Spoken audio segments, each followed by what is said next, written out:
investigation into an officer-involved shooting. It is still very much considered an active investigation that is being conducted by the GBI, Georgia Bureau of Investigation.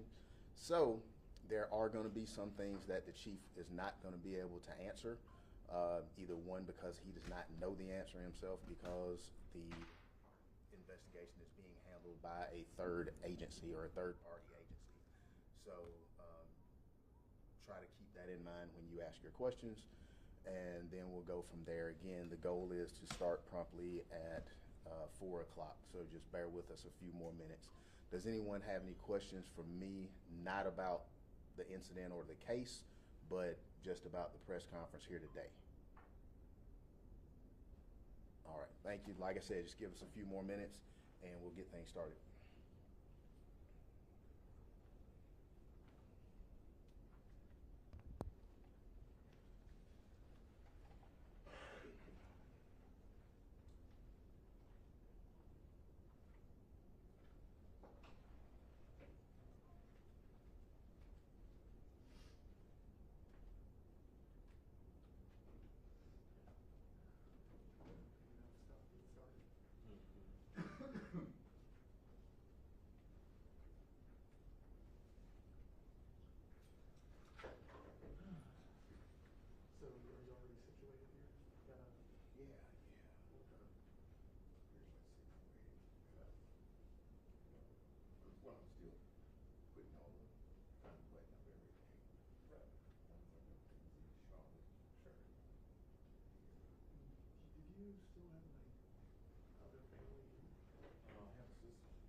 All right, ladies and gentlemen, the next voice you're going to hear is going to be Chief Van Hooser of the Cobb County Police Department.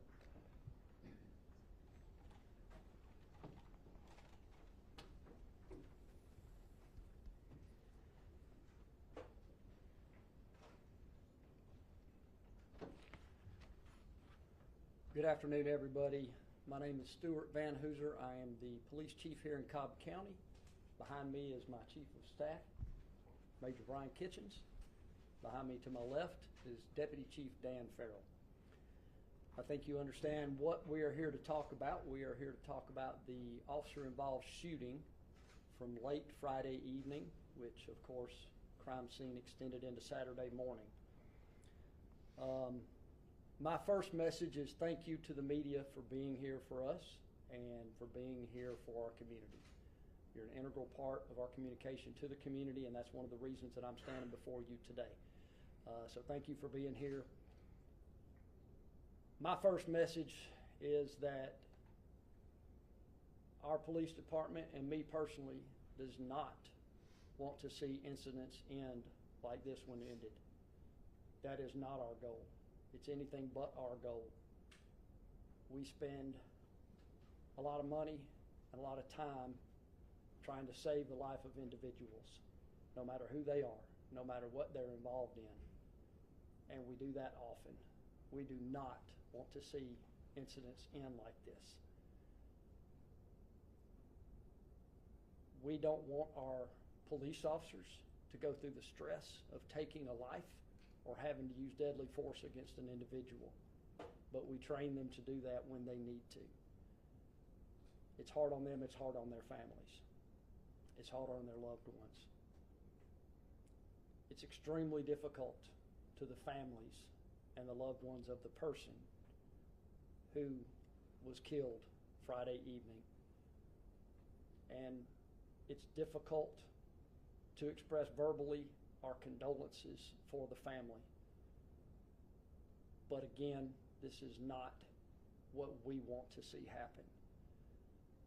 So from me personally and from our department, we extend our condolences, our thoughts and prayers, and our support to the officers involved in this, to their families, and of course to the family of the deceased individual.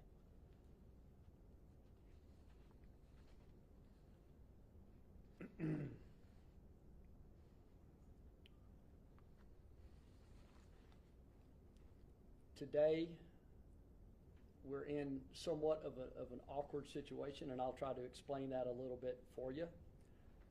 But before I do that, I want to explain how we get here and what we do with our officer-involved shootings. Many of you in the media know, but for those who are listening out there in our community, we want them to know what we believe in, what I believe in as a person, and what we believe in as a department. We recognize that community trust is exceptionally important to our success as police officers in trying to protect people. If that trust erodes, we have a more difficult time with what we term community policing. We need our community partners. And we do that so well in Cobb County, and I think police in general are getting better at community policing. But you cannot do community policing without community trust.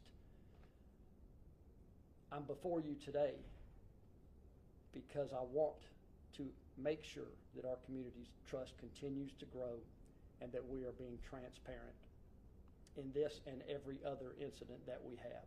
I've stood before you multiple times when there were issues that weren't very pleasant or did not appear very pleasant to our community. And we have incredible support in our community, and we are finding support right now with this. But there are some questions that have popped up in the media coverage of this, and those questions have caused me concern because I was briefed on this weekend. There are pieces of evidence that I have seen, and there is a whole boatload of evidence that I have not seen that nobody has seen yet. And so these media reports are causing me concern because, number one, I do not want the trust of our department to be impacted by these. And I also want this, not only the media coverage of it, but also the investigation itself to be based on corroboration of people's statements, facts, evidence, not just somebody's statement. Having said that, many of the things that I've read in the media over the past few days are understandably full of emotion. And so I recognize that the family and the friends are going through an amazingly difficult time right now. So I'm here to let those in the community know where we stand as a department and what we believe in. A long time ago, several years ago, we began to have outside agencies investigate our officer-involved shootings. We did that not only because there was a call for it, but also because we believed in it, and we believe that that's the most transparent way to have these investigated. And so that is the protocol that we have right now. In that, there are some great advantages, far more advantages than disadvantages. But one of the disadvantages is we are not investigating our own shootings. So there is conjecture that I gain from the evidence that I see. There is conjecture based on a paraphrasing of what has happened that is given to me. But direct investigation of this for me to conduct with my officers or somebody in my department doing it is not our responsibility right now. And I believe wholeheartedly in the integrity of the Georgia Bureau of Investigations to conduct a fair and impartial investigation in this, as they have countless times for us, and as you have seen over this past weekend, they are currently doing with other cases. So my message is we are being transparent. We always intend to be transparent, and even when we have to answer hard questions or maybe come in and say we can answer some questions and we cannot answer others, we're still going to stand before you and tell you this and offer our condolences to the family and offer our support for the officers and their families, because this is a difficult situation for everybody. So with that, what we're left with is a situation where I'm going to do a press conference to a degree, and I'm going to even take some questions, but a lot of the answers I'm not going to be able to answer. What I don't want to have happen is that we have a situation where speculation from people that were not there, people that did not see this, people that did not witness this, are asserting things that is then reported in the media in a way that maybe turns out not to be true. And those are the concerns that I've had in reading what I've read the past few days. I don't want to contribute to that by saying something that I might believe is true, but that I don't have the facts and the evidence to back it up. So today I will be somewhat guarded in what I say because I have no choice. And I'm going to refer many of these questions to the GBI for answers. But some I can answer today. And what I do intend to do is answer the ones that I can answer that you guys have asked us, that I know about through our PIO office. And we're going to open up the floor. We have the only real question that I saw from the media. I believe we can answer that question. The other questions that you may give me, I'll have to play that by ear and figure out whether or not I can answer that. And there will be, if it's anything factual about this particular investigation, in all likelihood I might refer you to the Georgia Bureau of Investigation, because I do not want to contribute to a he said, she said in the media, and I do not want to speculate and have you guys report things that I say that really the GBI is going to be the expert and the authority on when this investigation is concluded. So the review of the questions that we have gotten from the media since Friday evening, we only had one that wasn't already kind of answered. Most of them were generic. What is going on Cobb Parkway in front of the Walgreens? And so we opened up. I know we brought Officer Wilson out that night. I was at the scene. There was no request from media for an on-camera or for sound from me. There was only one news crew there when I got there. It was very, very late at night, understandably. So this opportunity is good, and I appreciate it, because I really did want to express our condolences to the family and our support for our officers. But the only outstanding question that I saw was, what was he wanted for? You know, what was this? And I can totally understand that question, why that's a valid question. And I will say that I was told what he was wanted for this weekend, but I don't like to just give that information as fact until I see it. Today I was able to actually see what he was wanted for, and I'm not going to tell you specifically everything. We can have a more comprehensive look at that and have our PIO office put that out to you guys, but I'll tell you in general what it was. There are multiple warrants that this individual was wanted for. And I'm not going to go through every one of them, but I'll hit a few of the highlights.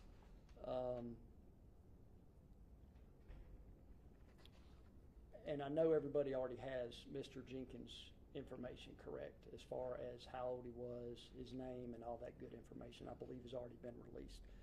But Mr. Jenkins was wanted for failure to appear on a felon in possession of a firearm charge in Fulton County. That is a problem, simply because of the gun violence that we are seeing in our community right now, not only against citizens, but also against officers, and to be honest, against known criminals of varying gangs and so forth. And I'm not in any way implying that he was involved in some type of crime. I'm just telling you that the use of guns by criminals right now is a very, very, very big problem in our society. That warrant was issued this spring. There's another probation violation. It's a felony warrant as well with statewide pickup. There's another felony warrant for probation violation for cocaine. And there is another probation violation warrant for obstruction of an officer, theft, and other charges. The agencies that are seeking this individual is Lowndes County, Georgia, and Fulton County, and I believe that's the only two. But again, that information was reviewed pretty quickly today, and I will refer you for factual information to what our PIOs will put out a little bit later today on that. That was the only question that we saw. We did talk to the GBI to see if there were any questions they got that we weren't getting, and we did not see any. I will say this. A few weeks ago, we had an incident where we tried to make a traffic stop of an individual, and that individual ran in the car. We did not pursue that individual beyond a certain point because our chase policy has some precautions to safeguard our community. We have reviewed that report, and we believe there are some links between that pursuit and this individual. However, what we believe that this was potentially follow-up from that particular pursuit. That's what led the officers to that area that night, was in a continuing investigation on that pursuit. That is what we believe. So with that, to give you just a little bit of context of how this has gone back, what we have is a wanted individual that we knew about, that we were doing follow-up on in order to take that individual into custody. And the incident itself unfolded, and that's where I'm going to probably stop talking about the actual incident, because that is the GBI's portion of the investigation that I do not have right now enough information, although I can tell you I do have information, but I'm not going to wade into much of that, if any, now, because that is the job of the GBI to continue that investigation unhindered by statements from me or unaffected by that. So we definitely want to respect that independent investigation and allow them to proceed as they see fit and release information as they see fit. So I will tell you that the three big things that we read about this weekend, multiple shots, 25 shots being fired, his hands up, and that we mistook a cell phone for a gun. All those things, I would just say look for corroborating evidence on all those three things as this investigation continues. I have been briefed on this, and those three things stood out to me in these articles this weekend as something that I did not see evidence of this weekend. So I would just ask that you patiently wait for solid information, corroborating evidence for those statements or any other statements that are made with conjecture rather than eyewitness accounts or actual evidence. So for me, most everything else that I would tell you would be conjecture if you're talking about this incident, and I do not want to form those opinions in your minds without that being factual or supported by evidence. So I do not plan to make any more proactive statements. I would say that if you do have further questions, it is going to take the GBI a while to get those answers, but they are the source for the criminal investigation into this particular incident. We do conduct, as you know, an administrative investigation for our policies and procedures and training and make sure that there aren't things that we can improve. That is subordinate to the criminal investigation and particularly normally follows it or trails the investigation. So we do have that going on in our own department, and we'll continue that investigation as we go forward. So I'll wrap that up with a thank you to you guys, condolences to Mr. Jenkins and to Mr. Jenkins' family, and ask again for your support, prayers, and thoughts for our officers and for the family that's been affected by this. I will take a few questions, and if I can answer them, I will answer them. Probably more process-wise than about actually what happened and what evidence we have right now, but I'll be happy to answer any questions that you have. Probably the big one, and again, don't know if you can answer, is did he have a gun? Did he threaten officers? Did he fire? First of all, I can honestly answer some of those because I don't know the answer to some of them. But in the GBI release, they talk about a weapon being found on the scene. That was not our weapon. And the other two questions were what, Denise? I'm sorry. Did he threaten officers with that weapon, or did he fire at? I would not know that. We do not interview our officer on the night of this incident for legal reasons. That would be something that once the GBI conducts those interviews, we will know. Can you tell us more about a few weeks ago and what exactly led to that pursuit and initiating it? I can't really tell you that many details about that. I have seen the report. I have not read it thoroughly enough to articulate much more than that. I don't have enough details to give you much more than that.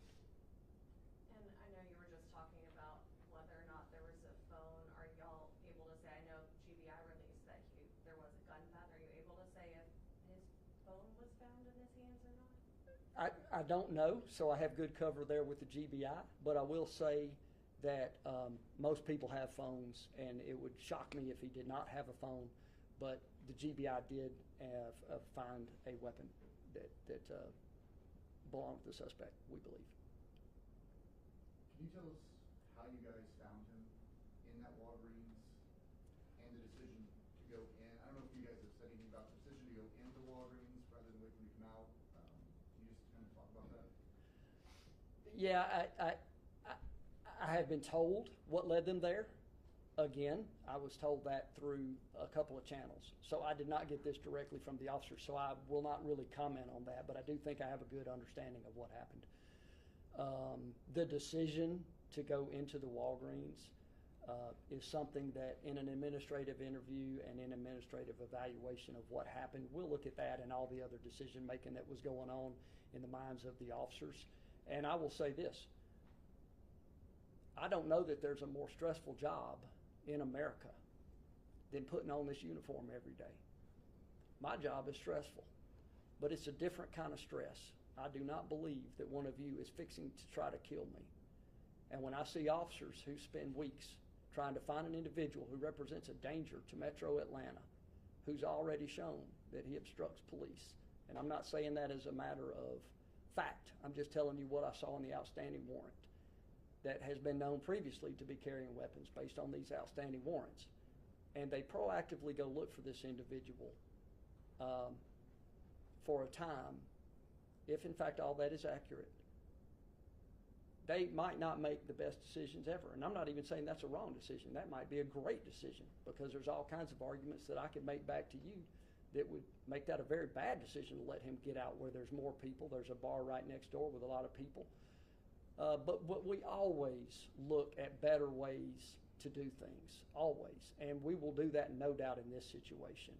I can tell you I'm very proud of these officers for working hard in their spare time, because not everybody works hard in any job, but this job, the harder they work, the more danger they place themselves in, and the more situations like this they get placed in as well. So I know that was a little bit more than you asked for, but on the actual facts of this case, because I heard that through several layers from the officers to this person to me, I don't think it's wise for me, because I think that would be speculating, and that's really what we're here for today, is trying to distinguish fact from speculation, so that maybe some of the media covers could be, a little bit more well-rounded for our community to digest. So I'll be transparent. I know one of our reports this weekend was the one where someone said they witnessed it and Yes, his hands were up. Obviously, from the GBI, the gun belonged to him. There was a gun on scene, and he's apparently a felon in possession, so he shouldn't have had a gun. Can you just kind of talk to those? You kind of did, but when witnesses do come forward who didn't witness it and say that, because that's the narrative we go on. Yes. Because GBI doesn't go to news conference. Yes. We hadn't heard from you guys, so obviously that was the one narrative we have. Yes, sir. And it wasn't, to go against you guys. It's just that's what they told us they saw. So could you address that? Great question. And I hope everybody can hear the questions. I should have repeated them. Yes, sir, I can. And that's the very purpose of this meeting. Believe it or not, I had a rough weekend with being up pretty much a lot and working a lot of hours. Maybe we could have even done this yesterday. But when we saw several news accounts, we decided, hey, we need to talk. But to your point, sir, 100%, as I started this off with, I thank y'all for coming here. Looks like everybody is here. You don't have to do that. I understand why it was reported that way. You have news. That voice is going to be reported in one manner or another. So I 100% am supportive of reporting that. I wanted to just put some context on that and to be very transparent that we are not hiding in silence. Even though I really can't say much because it's not our investigation, it's a little bit counterintuitive to have a press conference when the whole time you understand that you're limited in what you can really say to answer these specific questions that the community has brought up. But yes, if there was any inference that I was displeased with the media, absolutely not. And I'm certainly not displeased with the people who feel this way. I just want to give context to it, that I would never talk to somebody who made an allegation against one of you or one of our community members and then believe that was fact without getting evidence, without, corroborating it fully. And then at that point, we would maybe make some decisions. I just want everybody to understand that right now we don't have that corroboration, and I'm asking people just to tap the brakes a little bit, give the GBI a chance to get their ducks in a row. They are an outstanding agency, and they will do the right thing, and I hope you know that Cobb County Police does the right thing. If we don't do right, we take training, mentoring, discipline, termination, whatever is appropriate. We do that as an agency. And I don't think that it's easy for people to know that without us getting in front of cameras and saying it. And so if anything, these news reports prompted this press conference, which is a good thing. That's why I appreciate you guys coming out. And do you mind sharing how many police officers were in the Walgreens when this happened? You know, I don't mind it, but I do believe it is weighing into the evidence in this case, and I think I'm going to withhold that and allow that to be answered by the Georgia Bureau of Investigation. I can tell you that it's not something I would ever hide. I just feel like the bright line to me is what happened that night. Those things, I think, are being investigated by GBI, and I think they're the best spokesperson for those things, not me. Another number question that's not about that night. Do we know how many different counties this gentleman has warrants out of? You mentioned Lowndes and Fulton County. I think two. I think it's Fulton and Lowndes County, Georgia, but I am not positive on that. Again, I would refer back to, we'll try to put something out through Sergeant Smith's office about what precisely those charges are.